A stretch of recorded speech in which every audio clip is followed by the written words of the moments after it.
A parada é o seguinte. Eu acabei de te mostrar uma coisa que, dependendo do seu contexto religioso, a sua mente foi configurada para não desfrutar de uma coisa que o Deus vive fazendo nos últimos dias. Nos últimos dias, diz o Senhor dos Exércitos, eu vou preparar um banquete para todos os povos e vou servir vinho finíssimo. Aí alguém fala, não, mas eu acho que é suco de uva. Moço, quando falou envelhecido, eu fui na casa de um amigo, todo mundo aqui conhece, mas não vou falar o nome. Ele estava lá com a garrafa de 100 anos. Eu olhei, 1924, isso aqui deve ser vinagre, né? Fui na casa do outro, mais nobre, hein? Ele falou, que ano que é seu aniversário? Eu falei, 87. Aí ele abre uma garrafa 87. Aí eu olhei para a garrafa, pesquisei, 80 mil reais a garrafa. Aí eu fiquei com raiva. Fui na casa do outro. O outro falou, qual que é seu ano? É 87. Aí eu falei, lá vem ele, com o mesmo golpe. Entrou na adega, caçou. E eu falei, deixa comigo. Eu prometo revelar numa palestra que você não conseguiu achar o vinho 87. Ele tinha 86, 84, 89, 87 ele não tinha. Ele ficou tão furioso. Aí ele falou, já que eu não achei 87, você não vai contar essa história. Aí ele achou a garrafa mais cara. Ele pegou uma de 1979. Aí serviu o vinho e falou, de mim você não ganha.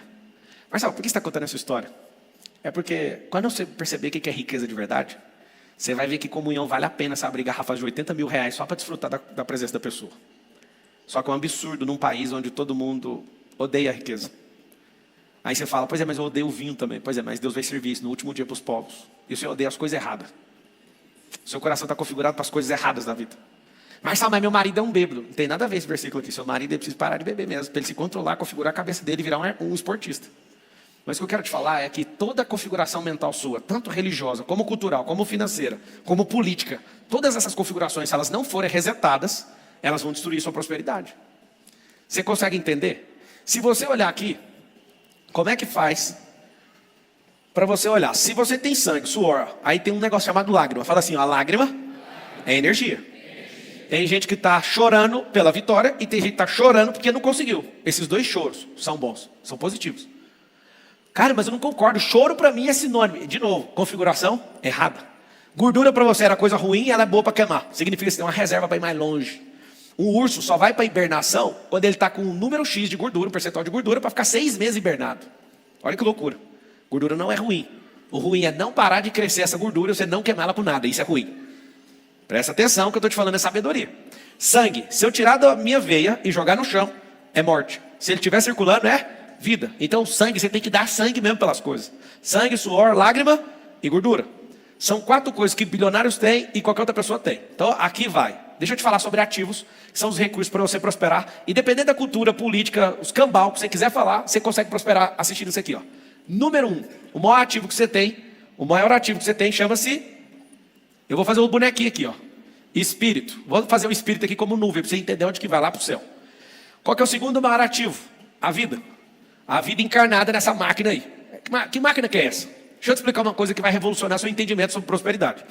Se a sua cabeça acredita que algo não funciona, todas as 37 trilhões de células do seu corpo vai lutar contra isso. Talvez você não tenha aprendido essa aula em lugar nenhum. Isso transformou o meu modo de pensar. É por isso que eu não impeço nenhum tipo de pensamento. E treino todo mundo que me cerca a pensar desse jeito. O que é a consciência? Paulo fala o seguinte, se a sua consciência diz que é pecado, então isso é o quê? A sua cabeça determina que é um limite, aquilo, seu corpo inteiro vai lutar contra a sua própria consciência. Se você acredita que aquele negócio vai te matar, o seu corpo inteiro está pronto para te matar. Se você entende que o dinheiro é prejudicial, o seu corpo inteiro vai repelir o dinheiro. Se você entende que ficar perto de rico é um negócio que é ruim, seu corpo inteiro vai fazer isso. Se desde pequeno, eu estava explicando, eu expliquei para Isabela, se uma senhora chegar em você, oi mocinha, não sei o que, e chamar você para entrar no carro, você vai fazer o quê? Ela tem 3 anos. Eu vou sair gritando e sair correndo. Aí todo mundo lá em casa, palmas para Isabela. Isso mesmo. Miguel, e aí? Se a senhora chegar com um cachorrinho e falar, aqui tem mais, você vai? Ele, claro que eu vou, é o cachorrinho. Falei, bonitinho. Aí você me quebra, a menina de 3 anos está configurada, você está desconfigurado. Quem que foi? Quem desconfigurou você, meu filho?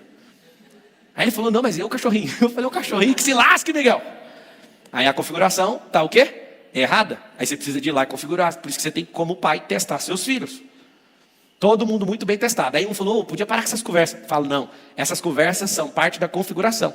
E aí, com o passar do tempo, você precisa de ir lá e dar outra configuração. Senão seus filhos vão ficar travados para sempre, com medo de gente estranha. Aí ele nunca mais vai ser bom em network.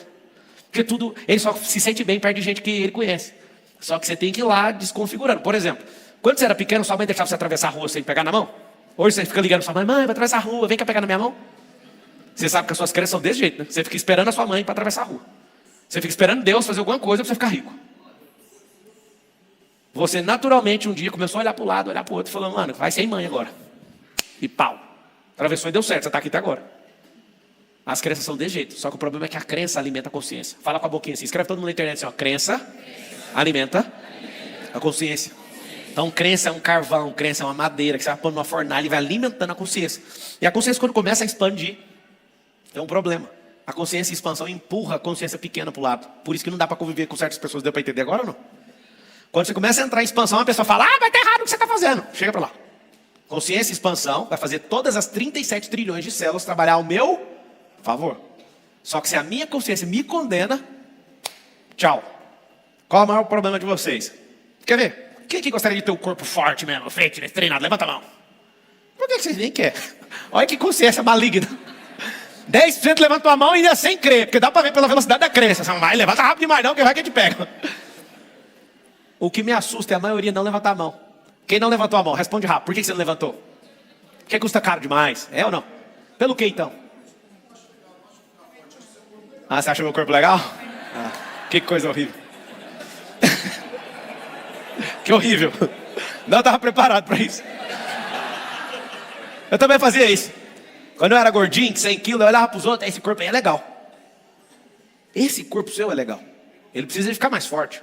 Você tem que deixar de ser bunda mole. Tem que treinar glúteo. A lombar tem que ficar forte. O romboide tem que ficar forte. A panturrilha tem que ficar forte. O quadríceps tem que ficar forte. Ou seja, tudo tem que ficar forte. Aí que está o detalhe. Presta bem atenção. Todo mundo fala com a boquinha assim, ó. Eu tenho o recurso necessário. Respira bem fundo. Tá vivo. Marçal, mas eu tô com algum tipo de doença que está encurtando minha vida. Posso falar? Momento delicado agora. Momento delicado. Escuta, por que está doente?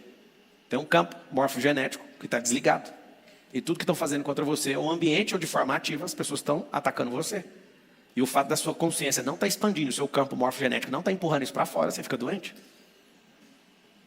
Marçal, sabe o que é? É porque é hereditária a doença. Você sabia que 90% das doenças não são hereditárias, é porque as pessoas conviveram com a mesma geladeira e com os mesmos hábitos nos mesmos lugares? Você sabia que você pode até ter um negócio hereditário, mas se inverter esse campo de energia, você empurra esse negócio para fora? Você sabia que pode jogar qualquer coisa no rio, se o rio continuar fluindo, ele limpa? Pode ser soda cáustica, pode ser petróleo, pode ser qualquer coisa.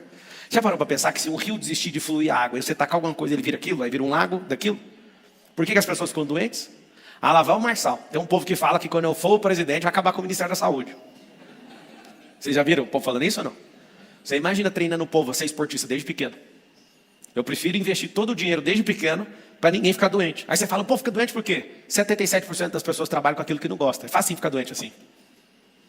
Peraí, se 77% das pessoas ficam doentes não, trabalham com o que não gosta, ela vai diminuir o campo dela de felicidade, certo? Significa que o campo dela agora tem invertido. Engraçado, mais de 70% das pessoas também no Brasil são endividadas. Por que são endividadas? Porque faz o que não gosta e compra o que não precisa, para agradar também gente que não vai trazer progresso nenhum. E por que as pessoas matam umas às outras? Pelos mesmos motivos. Deixa eu explicar, o que você está fazendo? Que loucura.